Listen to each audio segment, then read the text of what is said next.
Yep. Back from my break from making fan commentaries now. Right now, I have returned to do the fan commentaries on Disney versus non-Disney villains Part 2, starting at round 10, Part 1. I prefer not to do just go on to them in order that much, but I will go into them in order. I thought I'd do other fan commentaries. Making fan commentaries of other crossover wars, just to point things out to certain things, like, don't recycle this kind of idea. Don't just make the same mistakes as other people do, like, thinking that a lion can't beat out a T-Rex, which also the one I should have thought of that popped in my head, should have gotten into it, was to remind myself about their strength comparison, which is a T-Rex is 10 times stronger than a lion.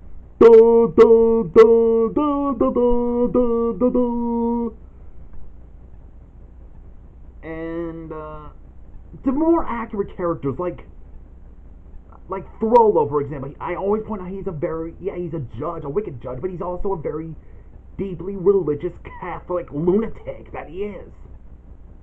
And plus a pervert. He was only a pervert to Esmeralda. And about the Moses part, and only to point out why you can't just change any certain things about the Prince of Egypt characters, like making something out of character of God, like him being a minor deity, like Zeus being higher than God. You know how uncomfortable it'd be to do that. And I will admit some words I say are a bit too similar to History Bob. Hopefully when he watches this, I hope he can forgive me for having a bit too similar. I guess I was just too very excited to do the fan commentaries because I've been wanting to do this ever since I was inspired by him. Hopefully ain't too pissity uppity on me. Or just felt like I was this crazy psycho fan.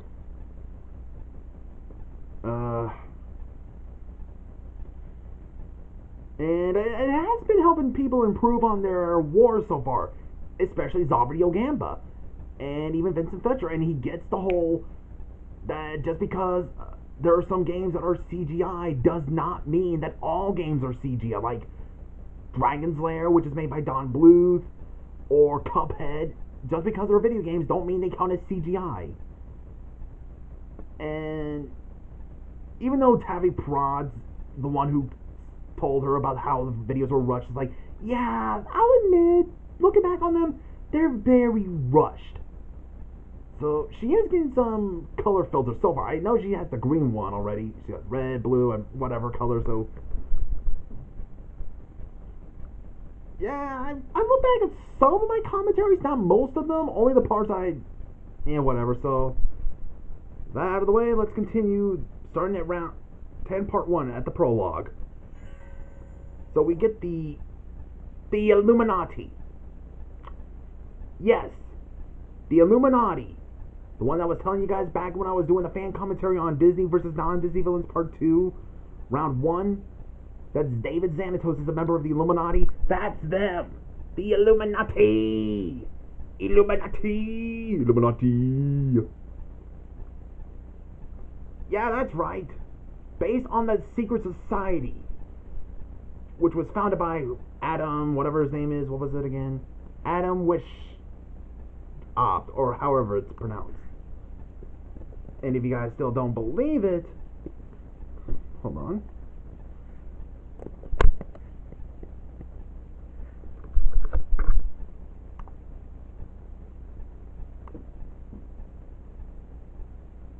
Yeah, Grimoire, which is the Gargoyles Wiki.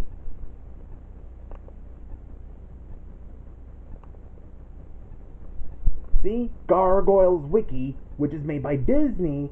I meant the show made by Disney, not the whole wiki, of course. Illuminati. Didn't expect that to be in a Disney cartoon, now did ya? Okay, so we got the Illuminati are in the meeting. They're pleased with their plans going success. You mean with the whole war? The week has been cut into our book. Was that Eli Penderis? Eli Penderis is an Illuminati? Or is that just his voice edit? You just added the voice or something like that. If it was him, he probably did survive. Who knew he'd be an Illuminati if that really is him?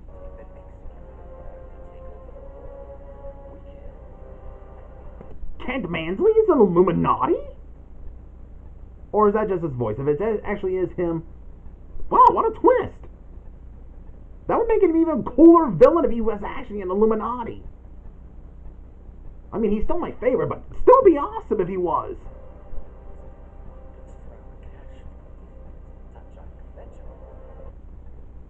And they decided to hire an assassin to kill Cobra Commander. Uh-huh. As they say, it's a sucker's game. Well, he's at revenge, as they say, is a sucker's game, if you guys didn't hear the whole thing. Okay. Now for the first fight, the assassin versus Cobra Commander.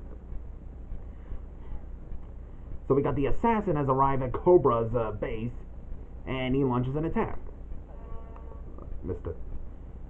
And they send in the drones! It's been a long... I still have not yet watched the G.I. Joe series. I got the playlist, so I probably should watch the whole thing. And I think the assassin appeared in Gargoyles with the Illuminati also. Their plan was to assassinate the president. Or I think it was the mayor. It's been a long time since I've seen the Goliath Chronicles. Which I know a lot of people actually hate that one. Yeesh. When I find out who hired you, there'll be no place remote enough to run. Oh dear. He seeks a snake at him. A cobra. Yeesh. Well, that just got dark. Very dark. Like non-Disney Villains Tournament. Okay, next fight is Megavolt versus Technis. Duh. Okay, we got Yzma introducing Kronk to her new lab partner, Megavolt. And he wants to prove that he's not just some lab monkey. Why, you sure he's not just a lab rat? I mean, he's technically a rat. Rats aren't monkeys. I'm just saying, unless Yzma kind of mixed it up. So he goes to the mall.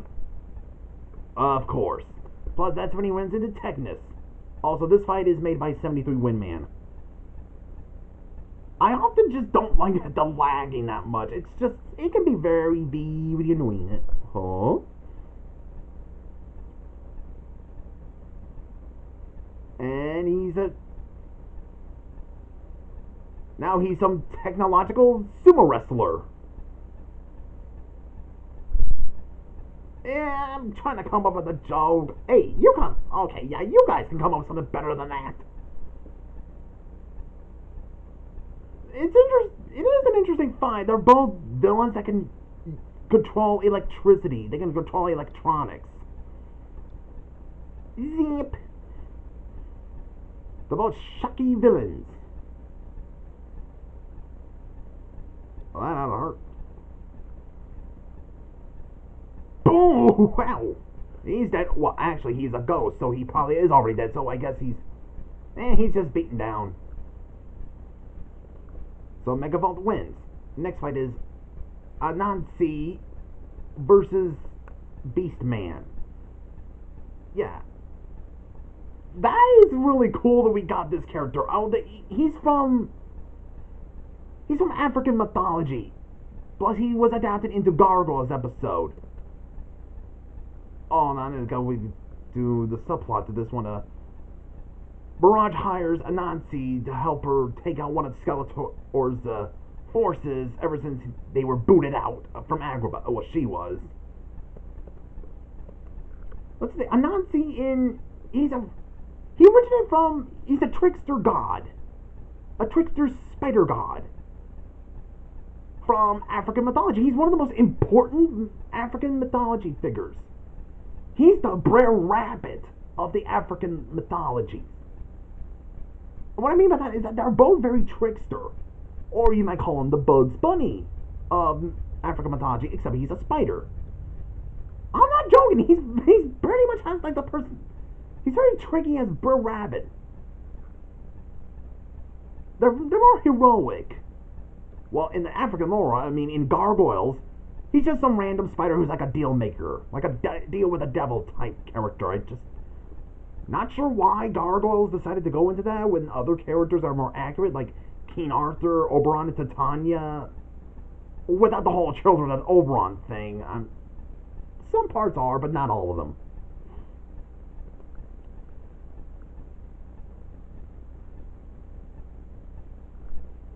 I'll probably link down below so you guys can check out my John Solo's video on Anansi. Actually, I think he would have. I wonder if he said that when he spooks up on Skeletor's forces like this. Surprise, motherfucker. Like that, you know what I'm talking about. I'm just thinking he's probably what he's saying. I think I should go back to watching He-Man, the 2002 one. I know about the Filmation one, but to be honest, I kind of find the the 80s He-Man and the 80s She-Ra kind of cheesy. Which I'm glad it's more the 2002 He-Man rather than the Filmation footage, because it just does not match that well with the fights. For these, it's just the animation stuff. I know about Cartoon Villains War had the original He-Man one, but I'm sorry, but why that version? That's just the cheesiness. And not just that, it just doesn't not match. At all. They move like cardboard, like Hanna-Barbera kind of things. Or whatever. Looks like he summons the Panthers. Well, Beastman, that is. And I would say it's a bit cheating, but it's only from Beastman who's controlling them. Whatevs. Okay, I know some of you guys would be asking me, well, what about the Professor? Well, he technically was in the movie, and he has the same design as he was from the TV show, along with that Christmas special, so it's fine. Yeah, I'm just saying. I don't know, maybe I think Felix the Cat, either from the TV show into the modern day, or whatever, kind of works better than doing the Filmation He-Man.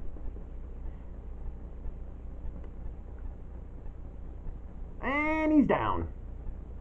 And Anansi is taken out. Beastman wins. Well, now he's disappeared. So I think I'm going to stop right here. So see you guys in the next video.